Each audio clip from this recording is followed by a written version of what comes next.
आपको आपका मैं आभारी हूँ क्योंकि मुझे आप जल्द बुलाए और अपनी बात रखने के लिए मुझे मौका मिला, इसलिए मैं आपका आभारी हूँ। मैं इस शब्द से शुरू करूँगा ताकि कोई ये न समझे कि हमारे लिए ही ये बोल रहे हैं। मैं आम जनता जो बोलती है वही बात मैं यहाँ रख रहा हूँ। और संविधान आगे ये भी बोलूँगा कि संविधान कैसा बना और संविधान के तहत हम कहाँ तक चल पाए और संविधान ने कितनी हमको आज़ादी दी है, उसका हम कहाँ तक किस ढंग से अच्छी तरीके से देश को बनाने में हम इस्तेमाल कर रहे हैं, ये बहुत बड़ी बात है। ठीक है, आपके भाषण में तो आपके अचीवमेंट भी आए, आपके अनुभव भी आए और आप जो चाहते थे उसको यहाँ पर रखने की कोशिश की है। लेकिन मैं इससे शुरू करता हूँ, बदलना है तो अब हालात बदलो, बदलना है तो अब हालात बदलो, ऐसे नाम बदलने से क्या होता है। देना है तो युवाओं को रोजगार दो, सबको बेरोजगार करके क्या होता है। दिल को थोड़ा बड़ा करके देखो, लोगों को मारने से क्या होता है। दिल को थोड़ा बड़ा करके देखो, लोगों के मारने से क्या होता है। कुछ कर नहीं सकते तो कुर्सी छोड़ दो। बात बात में डराने से क्या होता है। बात में डराने से क्या होता है। अपनी हुक्मरानी पर तुम्हें गुरूर है, लोगों को डराने से धमकाने से क्या होता है। बदलना है तो अब हालात बदलो, ऐसे नाम बदलने से क्या होता है और यहाँ से वहाँ जाने से और क्या होने वाला है। सर, तो सबको गर्व है देश पे और इसीलिए मैं कहूँगा कि जो संविधान आज़ादी के बाद बनी और इस संविधान के तहत हम सभी को चलना है और देश के लिए हम कुछ करना है।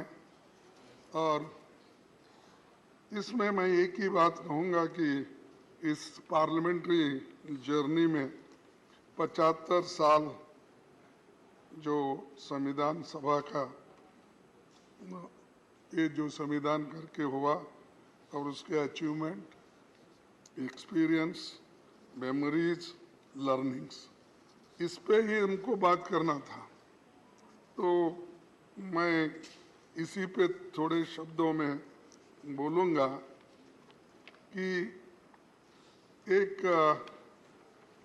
मेरी भी जर्नी 50 साल में असेंबली और पार्लियामेंट मिलके 52 साल हिस्सा है मेरा भी, लेकिन मुझे यहाँ ज़्यादा समय नहीं मिला, मेरे को वहीं पर रखना पड़ा, बेंगलुरु में ही था। यहाँ बहुत से नेताओं के भाषण सुनने को मुझे कम मौका मिला, सिर्फ 14 साल मिले। कहाँ जा रहे हैं?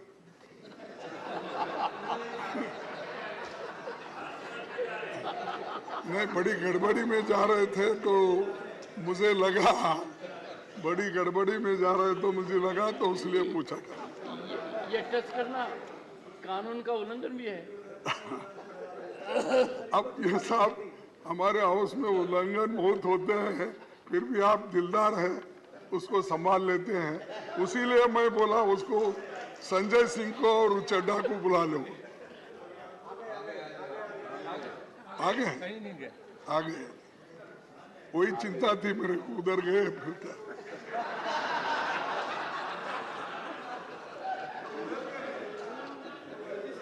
सर, ये संविधान सभा, ये भवन आजाद भारत के सारे बड़े फैसलों का गवाह है और इसी भवन में हमारी संविधान सभा 11 सत्रों में 165 दिन बैठी। उसने 90,000 शब्दों वाला जो संविधान बनाया वो 26 जनवरी 1950 को लागू हुआ। जब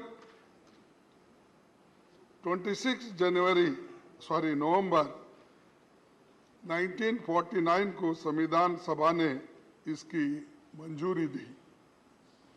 वहां की बहस सुनने के लिए करीब 53,000 लोग आए थे, विजिटर्स, यानी इस मौके पे।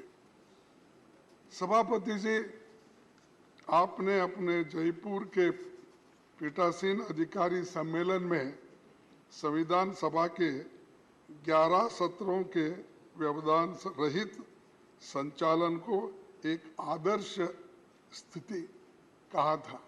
यानी किस ढंग से वो चला और कितनी अच्छी थी, यह आपने जयपुर के अपने मीटिंग में अपने वक्तव्य में कहा। तो ऐसा वो एक वक्त था जो सबको लेके लोग चलते थे और लोकतंत्र को ठीक ढंग से ठीक रास्ते पे ले जाने के लिए कितनी कोशिशें होती थी, इससे यह अंदाजा लगता है। उस वक्त कौन थे प्राइम मिनिस्टर? पंडित जवाहरलाल नेहरू। नहीं सर, आपकी याददाश्त बहुत अच्छी है। इधर क्यों देख रहे हैं? नहीं, इधर ये टैक्टिकल है। मतलब ऐसे लगता है कि बहुत अच्छा स्क्रिप्ट किया हुआ है। साहब मेरे आपको याद दिला रहे थे साहब, सर, आपको याद दिला रहे थे जरा। नहीं, बिल्कुल ऐसा ही था, क्योंकि तब राष्ट्र की बुनियाद रखने का काम हो रहा था। बुनियाद रखना, और बुनियाद के अंदर जो पत्थर जाते हैं वो दिखते नहीं, और जब वॉल पे आप नाम लगाते हो वही दिखते हैं।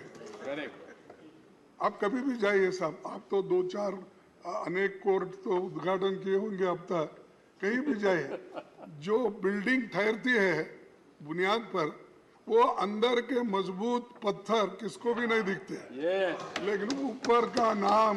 माने खड़गे जी, मैं हाल में भारत मंडपम गया था। हाँ, देखिए, भी देखी और ऊपर भी देखा।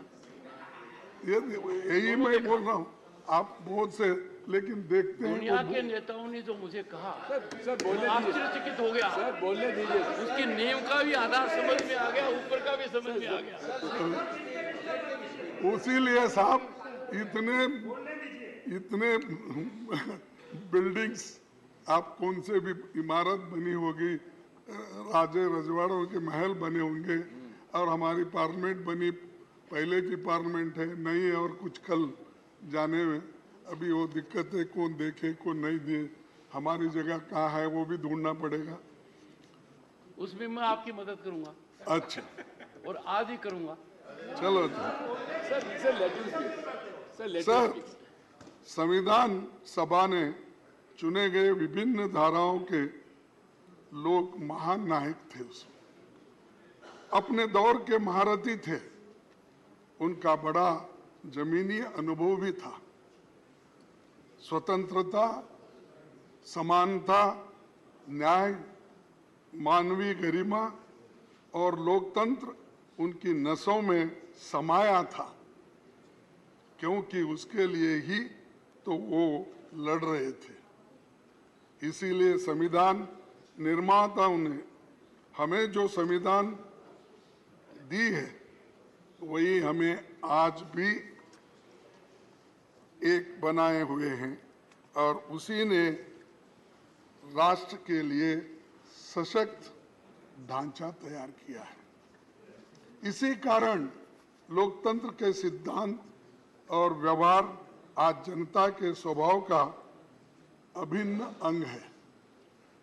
भारतीय संविधान हमारा सबसे बड़ा मार्गदर्शक है। इसी के आधार पर संसदीय प्रणाली के हक में फैसला हुआ और अडल्ट फ्रेंचाइज जो हमको मिला वो सबसे बड़ी बात है, क्योंकि आपको तो मालूम है पहले जब वोटिंग पावर थी 1935 के तो इस एक्ट के तहत जो टैक्स देते हैं, जिनके पास जमीन है, जो पढ़े लिखे हैं, जो इनकम टैक्स पे करते हैं, ऐसे लोगों के लिए ही वोटिंग का अधिकार था। लेकिन हमने जो संविधान बनाया, पंडित जवाहरलाल नेहरू जी और डॉक्टर बाबा साहब अम्बेडकर, वल्लभ भाई पटेल, जितने भी महान नेता उस वक्त इस कॉन्स्टिट्यूंट असेंबली में थे, उन्होंने अडल्ट फ्रेंचाइज दिया। आप लिखो या आप पढ़े हो या अनपढ़ हो, आप गरीब हो या आप अमीर हो, सबको एक ही वोट और उसका वैल्यू भी एक ही।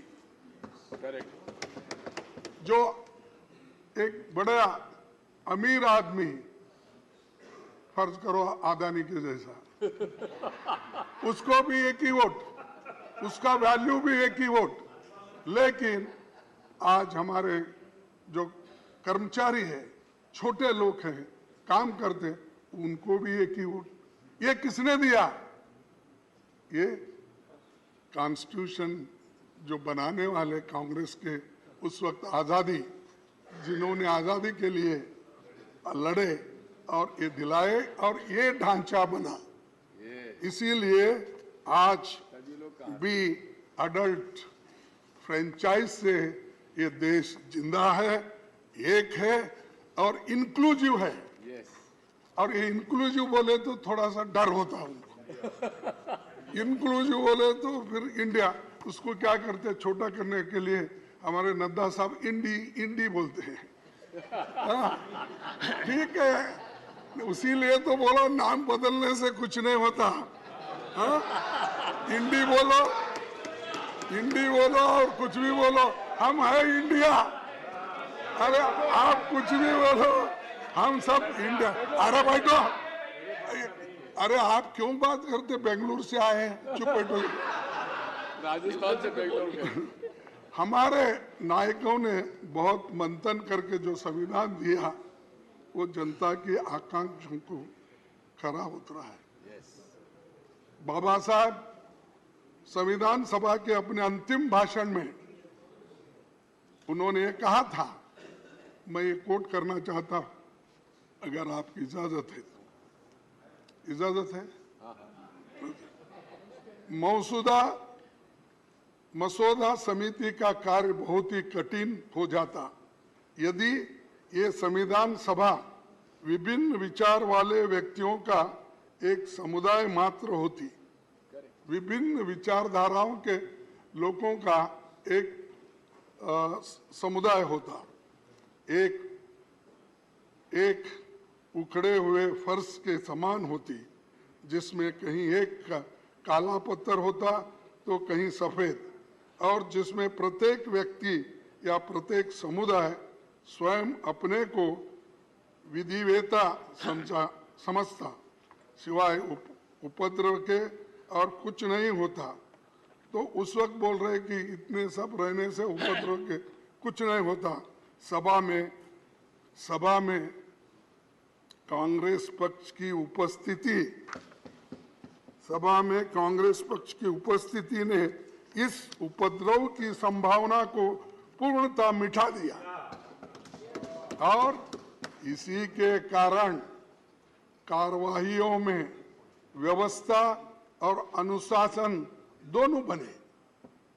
कांग्रेस पक्ष के अनुशासन के कारण ही मसौदा समिति यह निश्चित रूप में जानकर कि प्रत्येक अनुच्छेद और प्रत्येक संशोधन का क्या भाग्य होगा, इस संविधान का संचालन कर बैठी।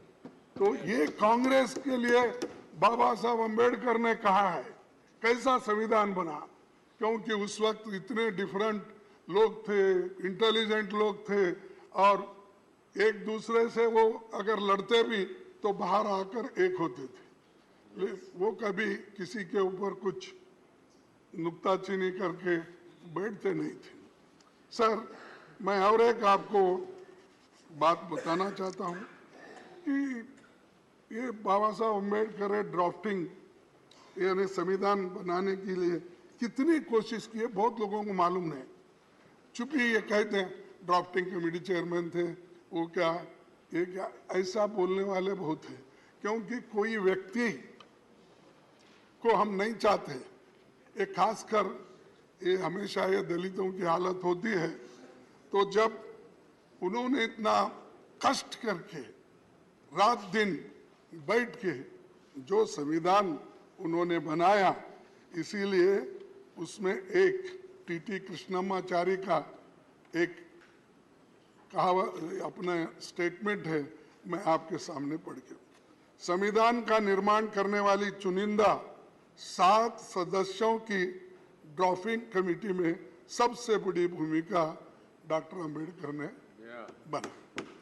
7 लोगों, इसमें क्या होता, क्योंकि उसके एक सदस्य ने वो 7 में एक सदस्य त्याग पत्र दिया, कितने बचे? 6। एक सदस्य का निधन हो गया, कितने बचे? 5। जबकि एक अमेरिका चले गया, बचे 4। एक सदस्य रियासत के कार्यों में व्यस्त रहे और 2 सदस्य दिल्ली से दूर थे। उनकी सेहत खराब होने के कारण कम मौजूदगी होती थी, तो सारा दारोमदार बाबा साहब अम्बेडकर की। ये इतिहास है, हम इसको कभी नहीं कहते हैं। ये बार बार यही बोलते हैं ड्राफ्टिंग कमेटी के ये थे, सब मेंबर्स ने मिल। अब ये टीटी कृष्णमाचारी जो मेंबर थे उसके कॉन्स्टिट्यूंट असेंबली के, और खासकर इस ड्राफ्टिंग कमेटी के मेंबर थे, उन्होंने ये बात कही। तो एक व्यक्ति देश बदलने के लिए, संविधान को मजबूत करने के लिए, लोकतंत्र को मजबूत करने के लिए और कॉन्स्टिट्यूशन को जीवित रखने के लिए सबसे कंसल्ट करके कंसेंसस जो बनाते हैं, वो किसके जमाने में हुआ? वो कांग्रेस ने किया। उसकी रक्षा के लिए हम लड़ रहे हैं, उसी के लिए हम तैयार हो गए हैं। सब कुछ हम ये नहीं समझते, हम जो कहेंगे वो हमको मिलेगा।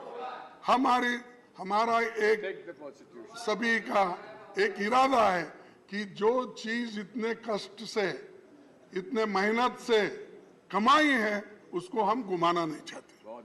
तो इसलिए सर, आपको और एक यही बात करूंगा कि इसके बाद 1950 में भारत ने जब लोकतंत्र अपनाया, तो बहुत से विदेशी विद्वानों को लगता था कि यहाँ लोकतंत्र विफल हो जाएगा, क्योंकि ये करोड़ों अंगूठे छाप लोग हैं। तब ब्रिटिश प्रधानमंत्री, आपको तो मालूम है, फिर मैं बोलने की आवश्यकता नहीं है, फिर भी चर्चिल ने यहाँ तक कहा था, अंग्रेज चले गए तो उनके द्वारा स्थापित न्यायपालिका, स्वास्थ्य सेवाएं, रेलवे और लोक निर्माण का पूरा तंत्र खत्म हो जाएगा, ये चर्चिल ने कहा। यानी इतना अंडरमाइन किया हमको कि ये लोग अनपढ़ है, अंगूठे छाप है, ये लोग क्या करेंगे, डेमोक्रेसी को कैसा टिकाएंगे। लेकिन हमने टिका के दिखाया, हमने इसको मजबूत करा, इसका संरक्षण किया। और बार बार हमको टोका जाता है, 70 साल में आपने क्या किया? अरे 70 साल में तो यही किया हमने। इसको मजबूती दी, इसको मजबूती दी हमने, लोकतंत्र को बचाया हमने और संविधान को लेकर हमने आगे बढ़े। और बार बार आपके पास कुछ नहीं बोलने के लिए ये बोल तो जाओ, और कितने दिन बोलते जाओ। सर, तब वर्ल्ड वार 2 में, उसके बाद में 7 आजाद हुए देशों में सैनिक तानाशाही थी, फिर भी हमारे लोग मजबूती के साथ इस देश में इस संविधान को टिकाए, डेमोक्रेसी को टिकाए। लेकिन हमारे यहाँ सत्ता का हस्तांतरण गोली या बंदूक से नहीं हुआ। महात्मा गांधी जी हमें जो आज़ादी दिलाए वो सिर्फ नॉन वायलेंस, नॉन कोऑपरेशन से, और इसीलिए हमारी जो संविधान में हमारी जो आदर्श हमारे सामने हैं, उनके वजह से आज सभी लोग इसका पालन करते हैं और इसको आगे ले जाते हैं। दूसरी बात मैं कहूँगा कि इस भवन में 75 सालों के दौरान देश की किस्मत बदली है और देश की सूरत बदलने वाली तमाम कानूनें यहाँ बनी हैं। जमींदारी एबोलिशन, छुआछूत मिटाने का, ओबीसी का आरक्षण के लिए कानून यहाँ बने, यहाँ तक कि ईडब्ल्यूएस के भी बने। सभापति जी ने, मैं पहले प्रधानमंत्री नेहरू जी का खास तौर पर जिक्र करना चाहता हूँ। उनका मानना था कि संसद तभी तक प्रासंगिक है जब एक समय की बदलती जरूरतों के मुताबिक निरंतर विकसित गतिशील संस्था बनी रहती है। तेजी से बदलाव के दौर में संसद की तेजी से काम करना होगा, ये नेहरू जी का कहना है। तो हम तो कोऑपरेट कर रहे तेजी से काम करने के लिए, लेकिन कभी कभी झगड़े की बात ही ज्यादा होती है। सर, नेहरू जी के पहले कैबिनेट में कैसा, यानी मैं ये बता रहा हूँ कि कैसे डेमोक्रेटिक वे से पहले चलती थी। नेहरू जी के कैबिनेट में वो सबको अपने साथ लेके चलते थे। उन्होंने जो पहली कैबिनेट बनाई उसमें सबसे योग्य लोगों को शामिल किया। जो कांग्रेस में नहीं थे वैसे 5 लोगों को शामिल किया। साहब, उन्होंने तो 5 अपोजिशन के लोगों को शामिल किया, उनसे सहमति नहीं होती थी उनको किया। आप तो हमारी छाया भी नहीं देखना चाहते। उन्होंने पहली कैबिनेट बनाई थी बाबा साहब और श्याम प्रसाद मुखर्जी साहब समेत 5 दूसरे धारा के विचारधारा के लोग थे। अब हो सकता है सर? ये कब तक चली सर? हाँ, ये परंपरा कब तक चली? नहीं, देखिए, जब तक नहीं, उसके बाद में तो हर पार्टी, हर विचारधारा के लोग अपना अपना फ्लैग लेके निकले ला। जब झंडे अलग हो गए, लेकिन इसको बुनियाद डालने के लिए, सहन करने के लिए, सबको लेके जाने के लिए ये काम उन्होंने किया। अब तक तो चल रहा है, लेकिन एक कि आप अपोजिशन को सहन नहीं करते, उन्होंने सहन करके अपने कैबिनेट में लिया। हाँ, बाबा साहब अम्बेडकर को देखो। नहीं, अरे सुनो जी, तुमको क्या इतिहास मालूम है? मैं बताता हूँ। जब कोई भी पार्टी बनाते हैं तो अलग अलग पार्टी में होते हैं, तो वो बाद में बहस करता हूं मैं आपसे। आओ, मेरे पास भी सब सबूत है। सर, नेहरू जी के बारे में बहुत बातें बोलते हैं अपोजिशन के लोग, खासकर बीजेपी के लोग। ये छोड़ दीजिए, जो आदमी 14 साल जेल में रहकर सब कुछ सहन करके देश के बुनियाद डाल के, बड़े बड़े कारखाने बना के, पब्लिक सेक्टर बना के, नौकरियां दे के इतने बनाए। वो बुनियाद डालने के बाद देश बढ़ा और 5 ही साल में हम आगे बढ़े। तो मैं आपको आगे थोड़ा सा दिखाऊंगा कि किस ढंग से, देखिए बोलते हैं नेहरू जी के कितना बड़प्पन था कि अपने राजनीतिक विरोधी धारा को नेता श्याम प्रसाद जी को केंद्र में इंडस्ट्री और सप्लाईज मिनिस्टर बनाए। नेहरू जी संसद का बहुत सम्मान करते थे और अक्सर अपने सहयोगियों को और युवा सांसदों के लिए एक उदाहरण के रूप में उन्हें डिबेट्स के दौरान धैर्यपूर्वक बैठकर सुनते थे, धैर्यपूर्वक बैठकर सुनते थे। अब अंदर भी नहीं आते, वो तो धैर्य के अनुसार सुनते थे, लेकिन यहाँ अंदर भी नहीं आते प्राइम मिनिस्टर। दर्शन नहीं मिलते होते। हाँ, अब दर्शन तो हमको क्या क्या भगवान है क्या दर्शन नहीं? तो हमारे को या कम से कम डेमोक्रेटिक तरीके से आने के लिए बोलो, थोड़ा गोयल को भी रिलीफ मिलेगा। नहीं तो हर बात को डिफेंड करना पड़ता है, वो गोयल जी उठना पड़ता है। थोड़ा उनको जरा बिठा के प्राइम मिनिस्टर जरा बोले, अरे हम भी बोलेंगे हमारे प्राइम मिनिस्टर आए हैं, देखेंगे इस बार के बहुत दिन हो गए उनको देख के। तो अगर कोई पूछेगा तुम्हारे प्राइम मिनिस्टर कैसे है, बोले तो हम मैं क्या बोलूं, अपोजिशन लीडर हूं। तो ये सर, ये इसलिए कह रहा हूं कि एक संसद को जानकारी। अरे क्यों भाई, आपका तारीफ किया मैं।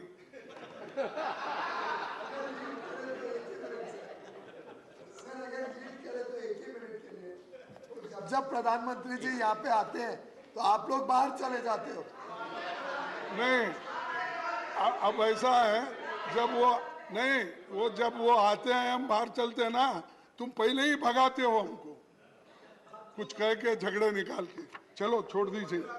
नेहरू जी, अरे सब मालूम है आप कहाँ बिठाते कैसा करते। सुनो, नेहरू जी महत्वपूर्ण मुद्दों पर लगातार विपक्षी नेताओं से मिलते रहते थे। प्रमुख मुद्दों पर बहस के दौरान सांसदों की बातें ध्यान से सुना करते थे। नेहरू जी ने तो यहाँ तक कहा था, मुझे इस सदन की शक्तियों से ईर्ष्या है और मैं नहीं चाहूंगा कि कोई उन शक्तियों को सीमित कर दे। यानी इतना बड़ापन, मैं किसी को सीमित करना नहीं चाहता, सुनना चाहता हूं, सबकी ओपिनियन लेना चाहता हूं। तो ये बात उन्होंने कही। आज क्या होता है, कोई सुनने के, हमारे को सुने तो भी हमारी बात सुनने के लिए कोई नहीं आते, तो बार बार यही कहते हैं कि अब उन्होंने कहा, नेहरू जी के विचार था, मजबूत विपक्ष न होने का अर्थ है व्यवस्था में महत्वपूर्ण खामियां हैं। अगर मजबूत विपक्ष नहीं है तो वो ठीक नहीं है, नेहरू जी का कहना। अब तो मजबूत विपक्ष है तो उसको ईडी, सीबीआई कमजोर कैसा करना, कमजोर कैसा करना इधर है। अगर कोई है भी है, इमीडिएटली उसको लेना, कमजोर करना, फिर वॉशिंग मशीन में डालना, क्लीन होके बाहर आ जाना, वहीं पर परमानेंट रहना। सर, लेकिन आज क्या हो रहा है, ये सब देख रहे हैं। संसद में पीएम साहब कभी कभार आते हैं, जब आते हैं तो इवेंट बनाकर चले जाते हैं। मणिपुर साहब, आपको तो मालूम है, 3 मई से आज तक दंगे चल रहे हैं, आज तक लोगों को मार रहे हैं, घर जला रहे हैं, आज एक मर गया। तो कितने, इसके बारे में एक स्टेटमेंट दो। हमने इतनी कोशिश की साहब, जरा आप। कोशिश तो मैंने की थी, नहीं, आपने की कोशिश थी तो मेरी तरफ से थी सब। नहीं कि हर हालत में चर्चा हो, नहीं आधी रात तक चर्चा हो। बोलने दिए। सर, शक्ति जी। नहीं आप, अरे भाई तुम क्यों ये उनको इरिटेट करते हो? सर, आप तो कोशिश किए हैं, लेकिन आपके बातों को भी वो नहीं मानते। ये मुश्किल है ना। आप हमको बोलते हैं, उसीलिए हम बार बार आपके तरफ देखते हैं। तो जब हम आपके तरफ देते तो फिर आप उनके तरफ देखते हैं। तो इसलिए खड़गे जी, मैं मजबूर नहीं हूँ, मजबूत हूँ। आप मेरी मजबूत बात को मानते तो नहीं साहब। लोकसभा से पहले चर्चा होती, ज्यादा नहीं। सार्थक चर्चा होती। अरे मैं साहब, मणिपुर डेमोक्रेसी पर में प्रधानमंत्री और गृह मंत्री ने लोकसभा में कहा, मैंने बड़ी कोशिश की कि इस सदन में व्यापक चर्चा हो, आपने होने नहीं दी सर। नहीं नहीं, आपने नहीं होने दी। ये देखिए 267 सर 267 ये देखिए, ठीक। अरे वो बात गई, जाने दो, बात गई है और रात गई मुझे। सर नंबर में नहीं आते। लेकिन आज क्या हो रहा है इम्पोर्टेंट बात। ये सब देख रहे हैं। सर, वो देश के कोने कोने में जाते हैं, लेकिन मणिपुर क्यों नहीं जाते? सर पहले आपको शिकायत थी कि वो आपकी कॉन्स्टिट्यूंसी में क्यों गए? नहीं बोल, आपने यहाँ पर कहा था। मैंने बोला नहीं, माननीय वो खड़गे आने जी, दो। आपने इस सदन में कहा था नहीं। कि वो मेरे कॉन्स्टिट्यूंसी में क्यों जाते हैं? नहीं नहीं साहब, वो आने दो मेरे कॉन्स्टिट्यूंसी में। कुछ काम करके दिखा के, कुछ तो करते नहीं। लेकिन खैर, डेमोक्रेसी में हार जीत तो अलग है, लेकिन आते हैं तो इवेंट बना के चले जाते। मैं चाहता था वो गुलबर्गे में एक डिवीजन बने, मैं चाहता था वहाँ एक फैक्ट्री मैंने बनाया था उसको शुरू करे, मैं चाहता था वहाँ पर सेंट्रल यूनिवर्सिटी है वो कुछ इम्प्रूव करे। और कहाँ हमारे यादव साहब कहाँ है, हमारे लेबर मिनिस्टर, उनसे तो मैं आते जाते नमस्ते करता हूँ, साहब मेरा क्या हुआ, एक एम्स बना के दो। वहाँ बहुत बड़ा हॉस्पिटल बना है, तो वो उनके कंट्रोल में है। उन्होंने क्यों उसको इंटरेस्ट नहीं ले रहे? जब तक मोदी साहब का परमिशन नहीं मिलता तब तक वो नहीं देंगे। मेरी मुश्किल ये है कि आप सरकार के ऊपर, सरकार को क्यों रिक्वेस्ट नहीं करते? रिक्वेस्ट नहीं भाई, दबाव डाले तो भी नहीं कर रहे।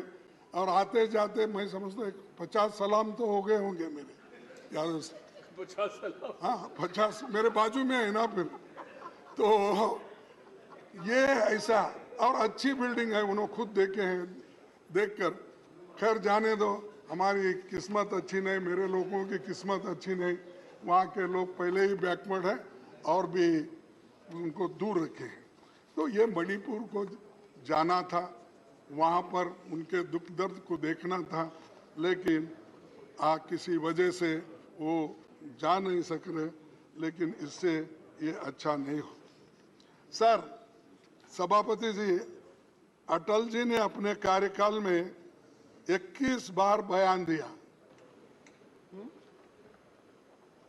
अटल जी ने अपने कार्यकाल में 21 बार बयान दिया 6 साल में। डॉक्टर मनमोहन सिंह जी ने 30 बार बयान दिया। केवल हमारे मौजूदा पीएम साहब ही ऐसे हैं जो सदन में 9 सालों में कस्टमरी बयानों को छोड़ के केवल 2 बार बोले। ये डेमोक्रेसी है साहब।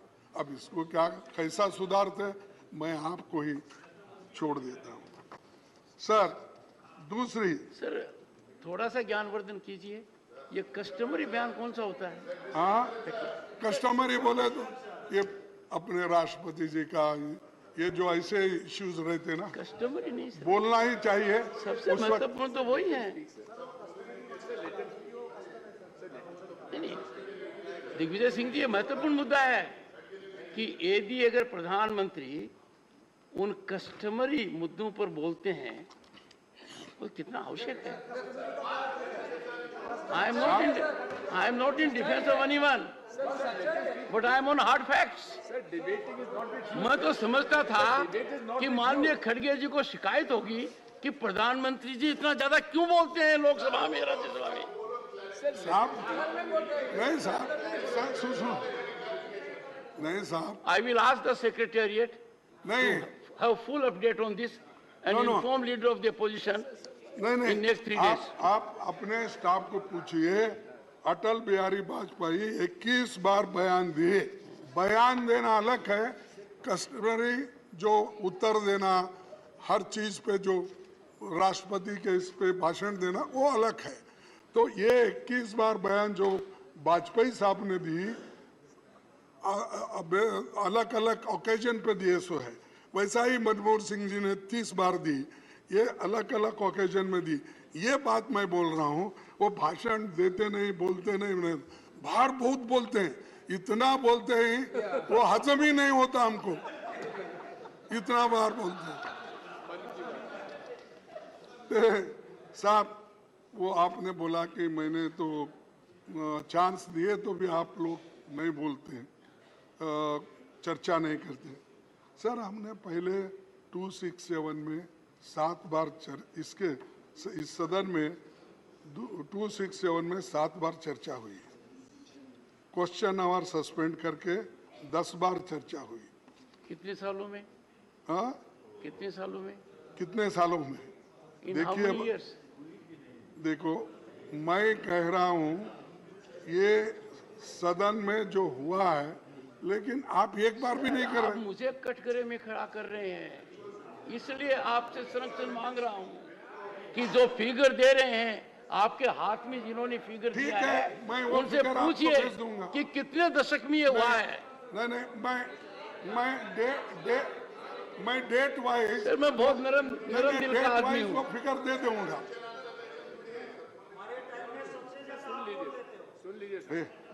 ऐसा नहीं Secretary बोलो। Goyal, ये have क्या है? respect for your leader. ये चुप बैठो भाई। तो आपको चेयरमैन साहब को ऐसा नहीं सताना चाहिए। सर, सर, पहले तो आप उकसाते हो और फिर उनको डांटते हो। नहीं, वो ऐसा बीच में बोल। आपने पहले सर, वाली बात भी बहुत सही कही थी।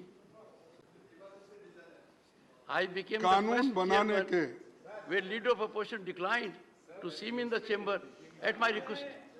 Yes, I noticed it.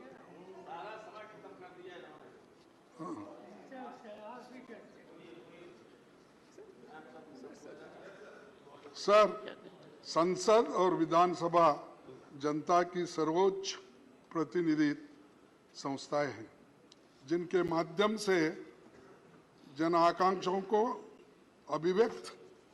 अभिव्यक्ति मिलती है और बदलते समय में जनता की अपेक्षाएं बढ़ रही है। लिहाजा सदनों में स्तरीय चर्चा होनी चाहिए। इन चर्चाओं को पूरा देश लाइव देखना चाहिए। इसको जरा ठीक करिए। अब तो मेरा दिख रहा है, बाकी के वक्त तो किसी अपोजिशन का आता ही नहीं ज्यादा। वो जरा क्या कंट्रोल हमारे गोयल साहब करते हैं और फोन करते हैं, मुझे मालूम नहीं, लेकिन वो बोल दीजिए। कम से कम हमको तो बाहर चांस नहीं मिलता, यहाँ तो चांस मिलता है, तो जरा दिखाते दीजिए।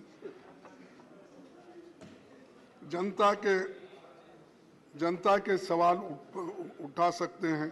अब जब भी हमारे ये अभी तेलंगाना के नेता उठा रहे थे, ऐसा उठते रहते हैं, हम डांटते रहते हैं, लेकिन वो जो कहते हैं कम से कम यहाँ अगर रजिस्टर हुआ तो बाहर भी मालूम होता है भाई हमारी बात कोई रखे।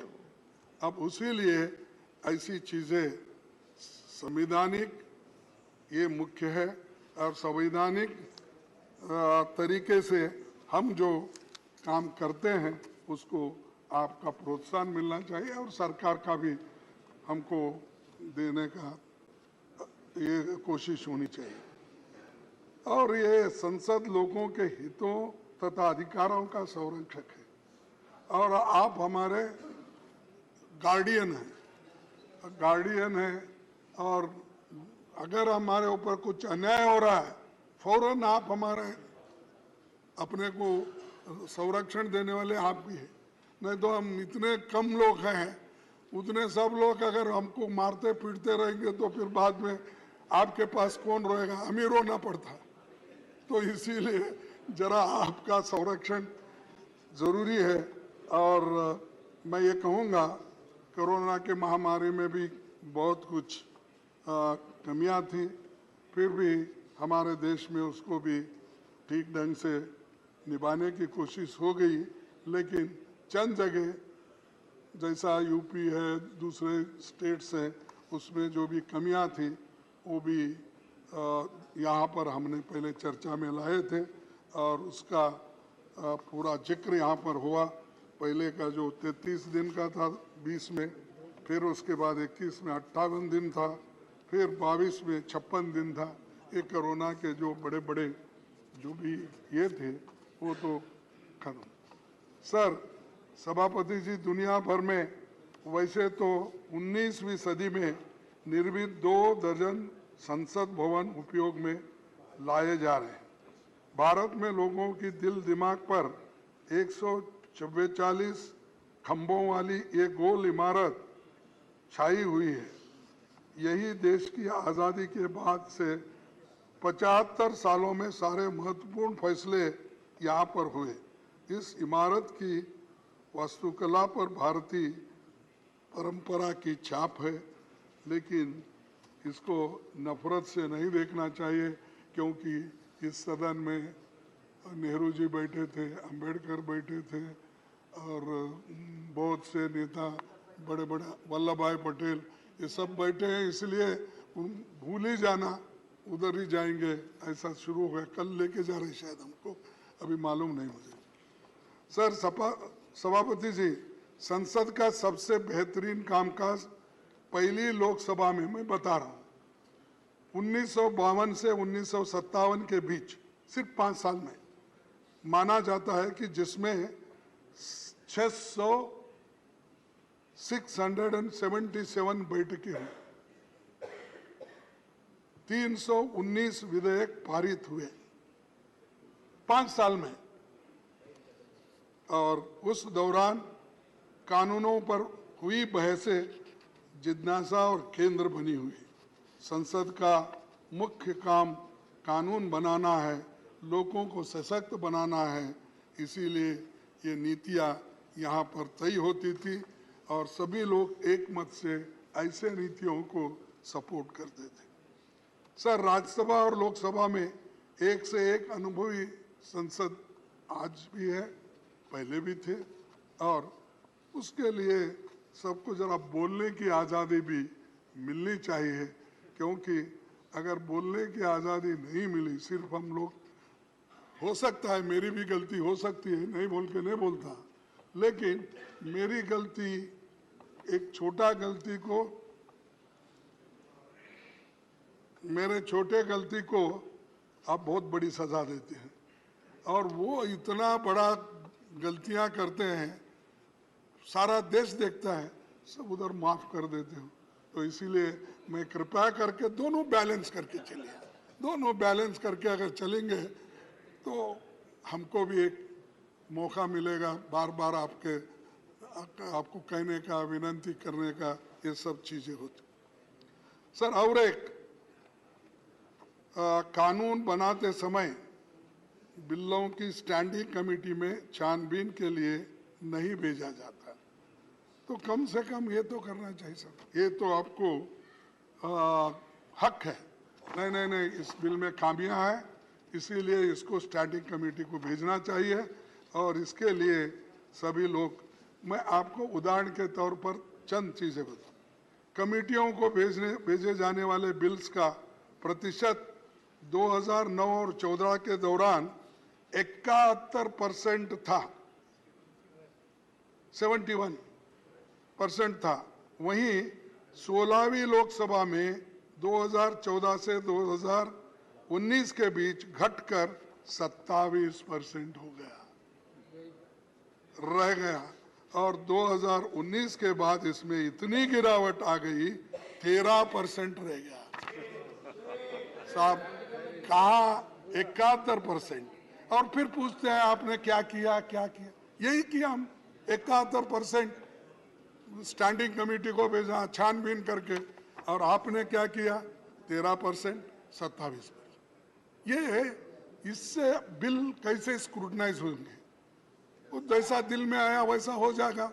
फिर बाद में हम पछताएंगे, फिर सुप्रीम कोर्ट बोलेगा इसको छानबीन करके नहीं लाए, और वहाँ के सभी एमपी और राज्यसभा के मेंबर, लोकसभा के मेंबर शायद अनपढ़ होंगे, समझते नहीं, तो ऐसा ही भेज दिए। तो उधर से एक टिप्पणी हमको सुप्रीम कोर्ट से, बाकी के जनता लोग ये कहते हैं कि भाई हमारे बारे में ये सोचते नहीं, सोच कर कानून नहीं बनाते। लेकिन आप गड़बड़ी में इतने कानून भेज देते हो, वो बुलेट ट्रेन से भी फास्ट आता है, बुलेट ट्रेन से भी फास्ट बिल पास होते हैं। तो इसीलिए सर मैं अभी 5 मिनट लूंगा, फिर आपको बोर नहीं करूंगा। आपने देखा समय खत्म हो गया 5 मिनट से। आज आलम यह है कि सरकार विधेयकों को सीमित समय में पारित कराने से लेकर सदनों की बैठक कम से कम कराने की कोशिश में चली। इस कारण कानून की गुणवत्ता वैसी नहीं रहती जो व्यापक विचार मंथन या छानबीन से गुजरे कानूनों की होती है।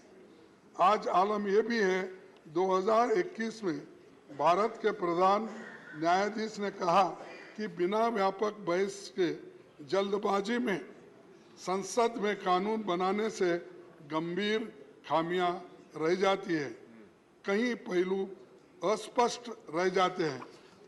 वही बात मैंने कहा, और ये इसके हालत ये नहीं होती थी कि लोग यहाँ पर बॉर्डर पे किसान हमारे बैठ नहीं सकते थे। 3 कृषि कानून ऐसी जल्दबाजी में किए कि वो तीनों कानून फिर बाद में एजिटेशन होने के बाद ठहरना पड़ा।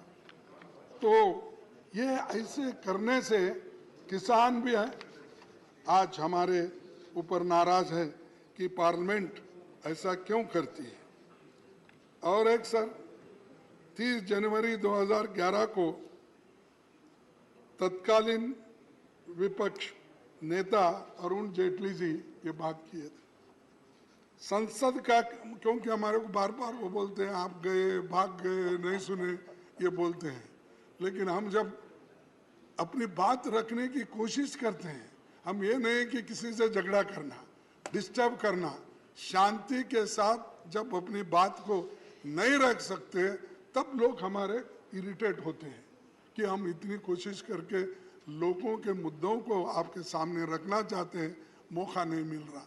ये होता है, किसी से दुश्मनी नहीं है, हम सब एक ही हैं और सभी मिलके ही देश के भलाई में सोचते हैं। तरीके अलग अलग होंगे। सर, राज्यसभा में इस जगह बैठते थे तत्कालीन नेता विपक्ष अरुण जेटली ने 30 जनवरी 2011 को कहा था, संसद का काम है चर्चा करना, लेकिन कई मौकों पर जब मुद्दों का अनदेखी होती है तो अवरोध पैदा करना लोकतंत्र के हित में होता है। मैं और एक बार पढ़ूं सर, आगे पढ़ो। अच्छा, होती है, अवरोध पैदा करना लोकतंत्र के हित में होता है, लिहाजा संसदीय अवरोध को अलोकतांत्रिक नहीं कहा जाता, नहीं कहा जा सकता। तो ये उन्होंने जो सिखाया वही काम जब हमारे तरफ से होता है हमारे को ठोकते जाते हैं। तो सर, ये जो अवरोध पैदा करना लोकतंत्र के हित में होता है, लिहाजा संसदीय अवरोध को लोकतांत्रिक नहीं कहा जा सकता, ये उनकी बातें हैं। और मैं ये भी आपको कहूँगा कि उस हाउस में सुषमा स्वराज भी यही बात कही थी, संसद को न चलने देना भी अन्य तरीकों की तरह लोकतंत्र का एक रूप है। तो ये सारे चीज़ें वहीं से आए। और मैं आपसे ये विनंती करूँगा कि खास करके दिग्गज नेताओं को यहाँ पर जो उनके बारे में उनको जो समय देना चाहिए। और मैं और एक छोटी सी बात 2-4 रख के मेरे भाषण को खत्म कर दूं। विपक्षी नेताओं के कई प्रमुख तथ्यों को सत्ता पक्ष की मांग पर कार्रवाई से बाहर निकाला जाता है और उसके लिए ही मैं आपको पहले आते ही विनती किया, छोटी मोटी चीज़ें जब होती है, आप तो ऊपर हैं हम सबसे, हम नीचे हैं, तो हमारे ऊपर पहला हाथ आप ही का आता है क्योंकि हम नीचे रहने से। तो ये जो है सर, आज तो आपका पूरा अटैक मेरे पर ही है। आप मूल मुद्दे से भटक गए। नहीं नहीं, आप खुद देखेंगे कि आपने क्या कहा है अब तक, विषय से बिल्कुल भटक गए सर, नहीं नहीं दूर दूर तक चले गए। साहब, ये तो मैं समय और देश की जनता उम्मीद करती थी कि यहाँ से ऐसा मैसेज आएगा कि आगे का रास्ता कैसे होगा। जैसे देखो साहब, एक मैं सेकंड, एक सेकंड, आपने खड़गे जी कहा, कौन बोल रहे हैं? You must learn to be decorous. He has yielded. He has yielded. पहली बार सदन में कुछ डेकोरम हो रहा है तो परेशानी क्यों होनी चाहिए?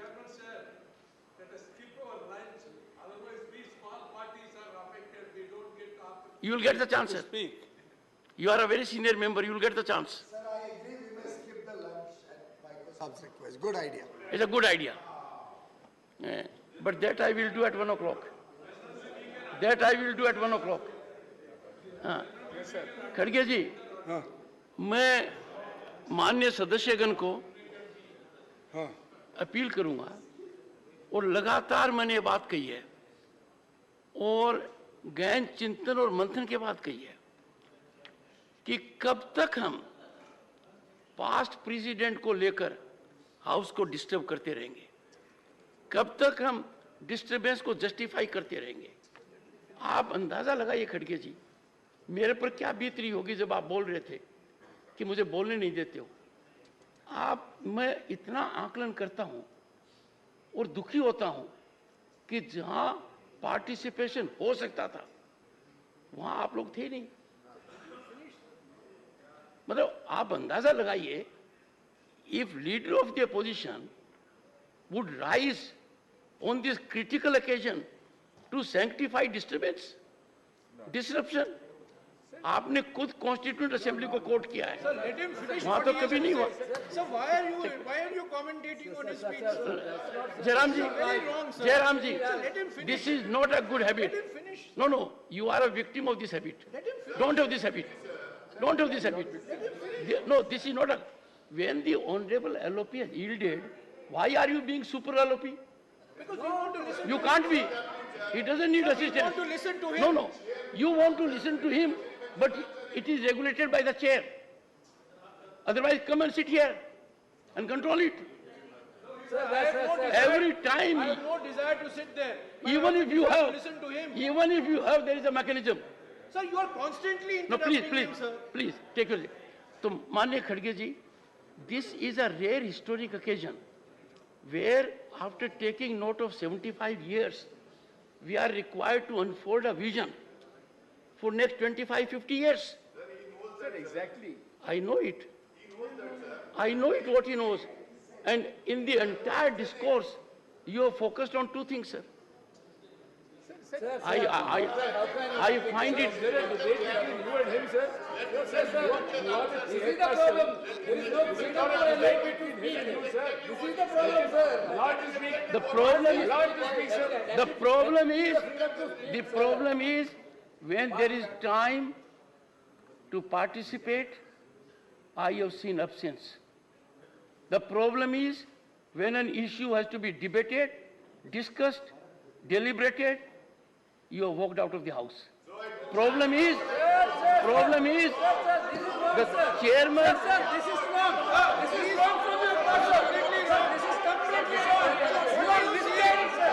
You are misleading the house. Sir. Don't do that. You are misleading the house. You are misleading the house. This is totally wrong. It's a very partisan attack. Remark from you, sir. Sit down. Sir, please I explain have your own said, statement, sir. one second, I request you to one explain second, your own Jairam, statement. take it. Sir, please Everybody is explain your own cooperating today. statement. Take You it. are misleading the House, sir. No. You're not debating here. Sir, you're not debating here. Sir, let him speak. Digvijay जी, एक second please. अरे आप बैठो यार। Sir, let him speak. Digvijay ji, with my modest understanding, I can tell you, and I am a great judgment of myself. I self-judge. I can tell you, I am not a stakeholder in politics. I am certainly stakeholder that this upper house, the House of Elders, conducts itself in a manner so that it earns respect of others. We must exemplify our conduct by decorum, discipline. One second. One second. Sir, please don't cast aspersions on us. One second. Sir Would you approve that two honorable members should every time come to the rescue of LOP? Is it not an insult to the position he holds? Sir, allow him to speak. Put some people in discipline court. I would urge, if you do not curb the tendencies of other members, let me tell you, things will get on a tangential route. There was an occasion when you wanted to speak and somebody said, give Digvijay Singh ji an opportunity. In the process, the honorable member was insulting you, insulting me. We don't want that. Okay. So all I say is,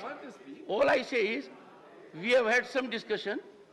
We have to emanate from this theater sir a मैं तो most खत्म करता important हूँ message to the world outside. Sir, that applies to all of us, including the Conclude, sir.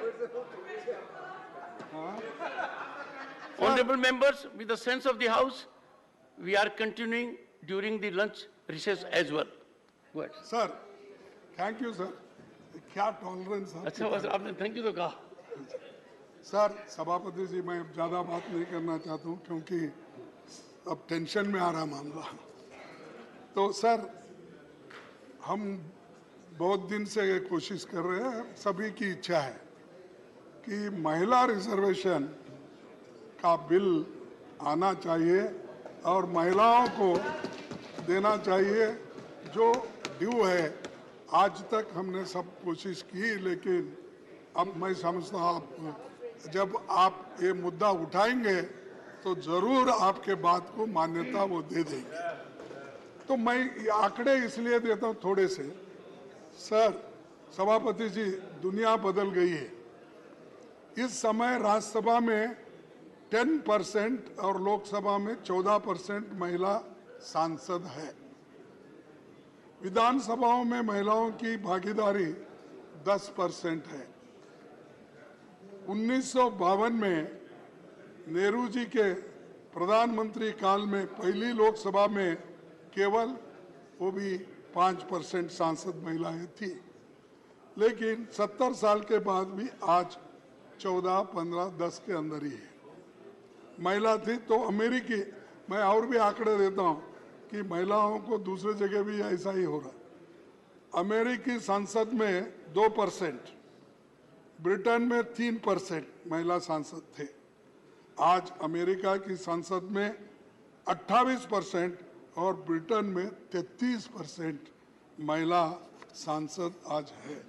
तो इसीलिए मैं आपसे गुजारिश करूंगा कि इस महिलाओं का जो बिल है इसको आप ये कर दीजिए।